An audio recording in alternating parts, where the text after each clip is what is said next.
পৃথিবীর অনেক গভীরে লুকিয়ে থাকে কালো আঠালো এক ধরনের তরল, যাকে ক্রুড অয়েল বা অপরিশোধিত তেল বলা হয়। আমাদের ব্যবহার করা পেট্রোল, ডিজেল, কেরোসিন, এলপিজি সবই মূলত এই এক তেল থেকেই তৈরি হয়। কিন্তু এই তেল সরাসরি ব্যবহার করা যায় না, তাই একে মাটি থেকে তুলে শোধন করে ব্যবহারযোগ্য বানাতে হয়। প্রথম ধাপ হলো তেল কোথায় আছে সেটা খুঁজে বের করা।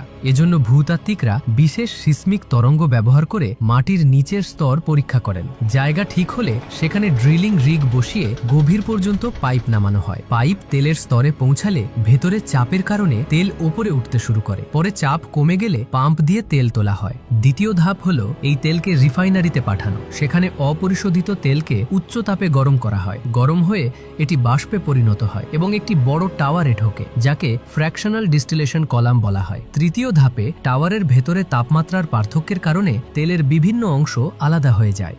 একদম নিচে জমে বিটুমিন, যা দিয়ে রাস্তার পিচ তৈরি হয়, সাথে মবিল বা ইঞ্জিন লুব্রিকেন্ট। একটু উপরে পাওয়া যায় ভারী জ্বালানি তেল। এটি বড় জাহাজ আর কারখানার চুল্লির জন্য ব্যবহার করা হয়। আরও উপরে 250 থেকে 350 ডিগ্রির মধ্যে বের হয় ডিজেল, যা বাস, ট্রাক, জেনারেটরের জন্য শক্তি তৈরি করে। এবং তার উপরে বের হয় কেরোসিন থেকে পরিশোধিত জেট ফুয়েল, যা বিমানের ইঞ্জিনে ব্যবহার হয়। আর 40 থেকে 200 ডিগ্রির মধ্যে হয় পেট্রোল বা গ্যাসোলিন, যা আমাদের গাড়ি আর বাইকের জ্বালানি হিসেবে ব্যবহার করি। চতুর্থ ধাপে এসব আলাদা জ্বালানি বড় ট্যাঙ্কে সংরক্ষণ করা হয়। তারপর ট্যাঙ্কার দিয়ে সেগুলো ফিলিং স্টেশন বা পাম্পে পাঠানো হয়। পঞ্চম ধাপে আমরা যখন গাড়িতে তেল ভরি, তখন গাড়ির ভেতরের ফুয়েল পাম্প সেই জ্বালানিকে ইঞ্জিনের দিকে পাঠায়। ইঞ্জিনে ঢোকার আগে তেল ফিল্টারের মধ্য দিয়ে যায়। এতে তেলের সাথে থাকা ময়লা ফিল্টারে আটকে পড়ে যায়। ষষ্ঠ ধাপে জ্বালানি ফুয়েল ইঞ্জেক্টরে পৌঁছে খুব সূক্ষ্ম কণায় ছিটকে বাতাসের সাথে মিশে সিলিন্ডারে ঢোকে। তারপর পিস্টন সেই মিশ্রণকে চেপে ধরে। পেট্রোল ইঞ্জিনে তখন স্পার্ক প্লাগ আগুন তৈরি করে,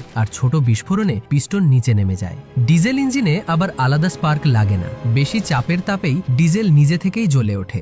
শেষ ধাপে পিস্টনের এই ওঠানামা ক্র্যাঙ্কশাফট ঘোরায়। সেখান থেকে শক্তি গিয়ারবক্স হয়ে চাকায় পৌঁছে যায়, ফলে গাড়ি সামনে চলতে শুরু করে। এভাবেই মাটির গভীরের কালো তেল অনেক ধাপ পার হয়ে শেষ পর্যন্ত আমাদের গাড়ি চালানোর শক্তিতে পরিণত হয়। মাটির গভীর থেকে ওঠানো সেই তেলকে ধাপে ধাপে ব্যবহারযোগ্য জ্বালানিতে রূপান্তর করে শেষ পর্যন্ত গাড়ির চাকা ঘোরানো। পুরো প্রক্রিয়াটাই সত্যিই এক অসাধারণ বৈজ্ঞানিক আবিষ্কার।